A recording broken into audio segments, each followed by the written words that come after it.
He was sentenced to death 40 times. When he was hanged, the rope snapped.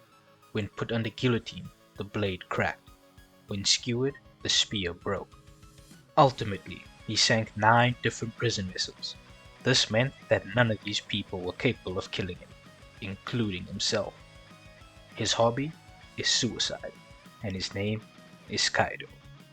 Out of every living thing, he is said to be the strongest creature alive.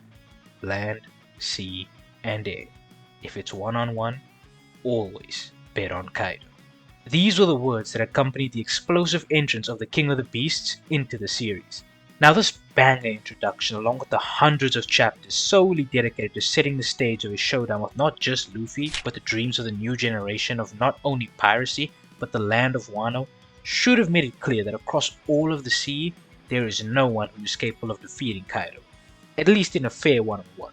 Despite this though, since Kaido's exit from the series, at least for now, there has been this weird subsection of the fandom that has been trying to constantly downplay him. It started simply with things like saying Gear 5 Luffy is stronger than Kaido, which although I do think is worthy of a discussion, I ultimately don't think Luffy, at least during Wano, would have been able to beat a fresh Kaido with Gear 5. But there was a large portion of the fandom who agreed with that, and throughout all of Egghead, it was still a common thought that Kaido is still the strongest thing we faced. Yes, there was a few people who thought every Gorosei member was Kaido level, and Admiral fans were trying to prove Kizaru beats Kaido, but for the most part, Kaido's status as the strongest, aside from Emu, was untouched. And then Elbaf happened.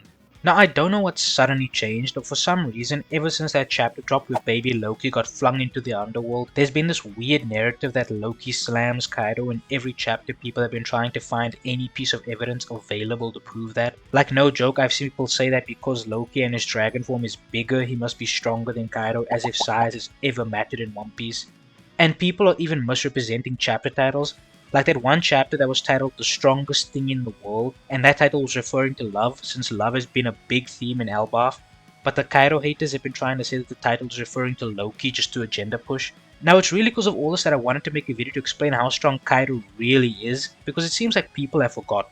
And before we get into the video proper, I just want to ask, if you do enjoy the video, please leave a like, and if you want to see more anime and manga analysis from me, maybe drop a sub. It really helps the channel. But enough of that, let's get into the video. Now first I want to go over Kaido's kit before we get into anything else like his scaling and all of that. Now Kaido naturally has extremely durable skin, which adds to the invincible narrative that surrounds him in verse. He also has access to all 3 forms of Haki and is capable of utilizing the advanced forms of at least 2 of them with his advanced Conquerors and advanced Observation Haki. This only serves to bolster his already great defenses, give him almost unmatched offense, and makes it so that should Kaido feel like it, he never even has to get hit. Kaido also sports the mythical Zoan Fish fruit model Azure Dragon. This fruit gives Kaido way too many abilities, to be honest. He's capable of unleashing devastating fire blasts known as blast breaths, as well as emit other elemental phenomena such as wind slashes and even lightning. Side note, did you guys remember that Kaido had lightning?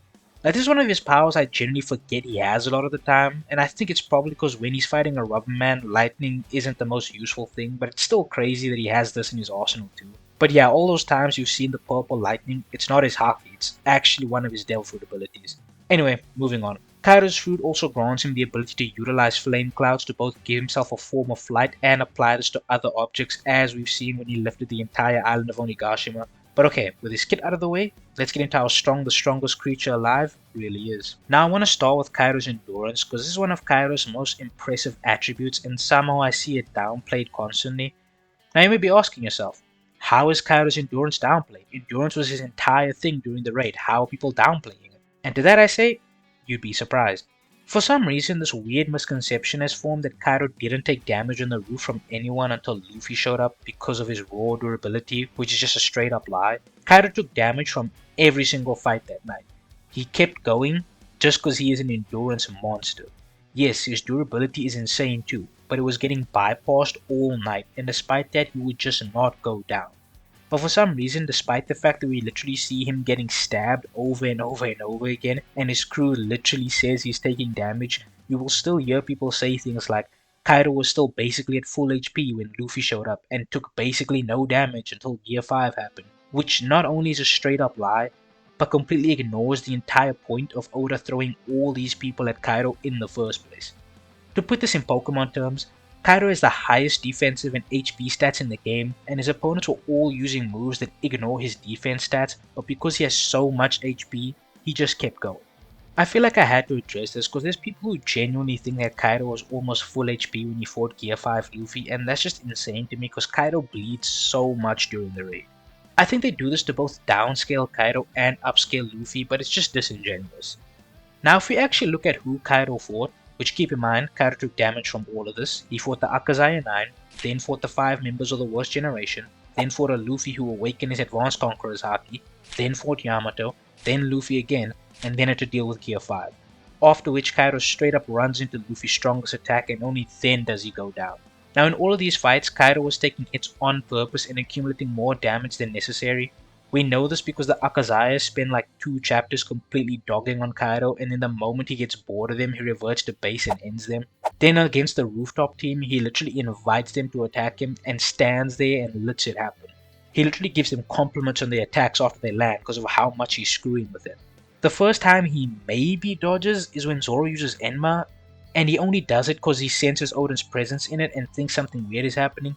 But the reason I say it's a maybe dodge is because in the manga it's never implied that Kaido dodged, the anime is what added that. Big Mom just tells him to look out, we see him notice the sword, Zoro then cuts the horn of Onigashima, and then Zoro says that he missed the slash. No one mentions Kaido dodging. I bring this up because Kaido dodging here honestly doesn't make sense, not because Zoro is weak or anything, but based on Kaido's interactions before and after this, it doesn't make sense that he would dodge this. To elaborate on what I mean, versus the Akazaya, Kaido lets them hit him because their stance resembles Oden, and then gets mad they don't measure up to Oden's blades. So why would he dodge a blade that he actually senses Oden in? And then later on, he dodges an attack from Luffy and Luffy makes fun of him for it, which implies he hasn't done it yet, at least up to this point in the fight. If he did it here versus Zoro, I feel like Zoro wouldn't be mad that he missed, he'd be happy he made Kaido dodge. Which is in character for Zoro because he says he would have been happy if he could have knocked Kaido off his feet with Ashura. And you're telling me that he's pissed that he made Kaido dodge? It doesn't make sense, and to be honest, it makes way more sense that Zoro, like he straight up says, missed his slash because he's still struggling with Enma at this point. Now like I said, the anime does make Kaido dodge and even goes as far as to change Big Mom's dialogue, but we already know Toei's a bunch of Zoro glazers, so we shouldn't be surprised.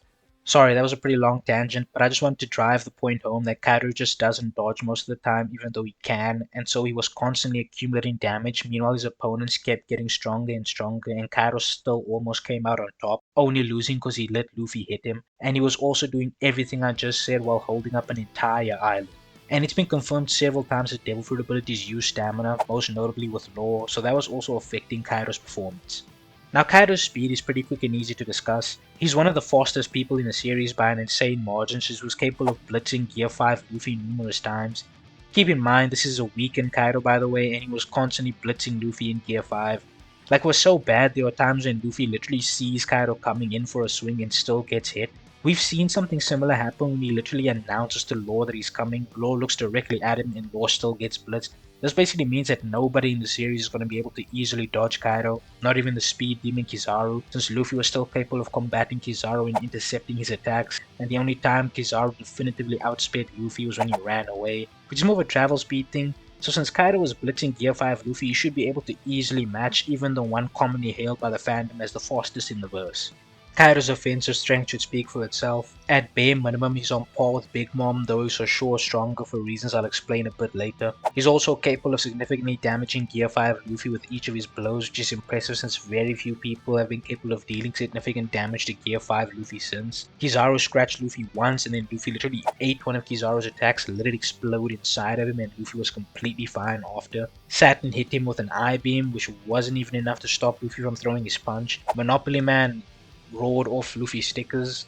I'm gonna be honest, I don't even know if this counts as damage, but he was screaming, so whatever, I'll count it. The Bird Gorosei burns Luffy, and after this it takes a 3-way combo from Sanji using the strongest attack we've seen from him in the series so far, Bonnie in Gear 5, and Frankie to hurt him. And I know people are going to try and downplay this, but this Sanji attack alone is insane because Sanji's flames do eternal damage. And this was confirmed in Amy's lobby. And now he's using his strongest attack with his strongest flame and Haki on top, and he had help from 2 other people attacking a Luffy who just ate an attack from a Gorosei. And Luffy was still fine after it, even though it hurt in the moment. Like, even if it was just Sanji, this wouldn't be an anti-feat because of Sanji's flames doing internal damage. And as we're recording this video, no one on Elbaf has managed to hurt Luffy in Gear 5, but if Imu does show up, it does hurt him. That doesn't really harm Kaido's stocks in any way. Now I make all these comparisons to show that Gear 5 Luffy is capable of taking on so many top tiers and he didn't even have to really take them super seriously, but with Kaido it was an entirely different story.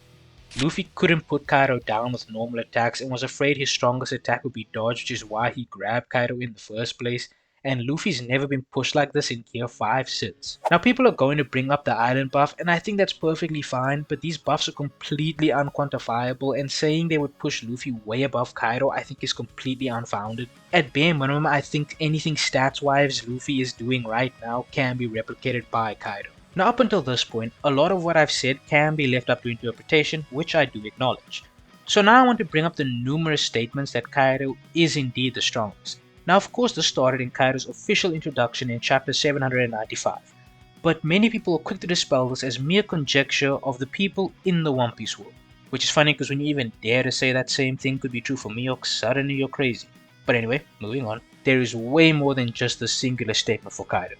Green Bull says Kaido so kept everyone away from Wano and that he wouldn't have shown up if Kaido was there. There are data books that call Kaido the strongest in history. Oda himself regards Kaido as the strongest in an SBS when he's calling a mother the strongest thing in the world, and he compares mothers to Kaido. But if you want to take this as a joke answer, that's perfectly fine because there are more. His Vivre card verbatim calls him the strongest in the world with no conjecture. Oda said he thought Kaido was unbeatable and was struggling to find a way to get him beat and make it seem believable. Chapter 996 is called The Island of the Strongest and is all about what people are currently doing on Kaido's island of Onigashima, and his killer straight up calling Kaido the strongest pirate. And there's way more statements scattered throughout the manga and extended material. Now for everyone who has qualms about using extended materials like Vivre cards and data books, Oda literally says to use them if you want to know everything, so even the author himself condones it. So at this point we've established that feats wise, Kaido is at bare minimum on par with top tiers of the verse and likely above them, and provided statements that verbatim state he is the strongest, meaning anyone not named Narona Imu is confirmed to be a Kaido victim.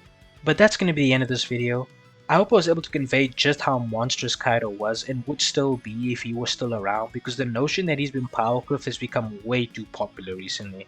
But with that being said, I hope you all have a great rest of your day or night whenever you're watching this, and I hope to see you all next time.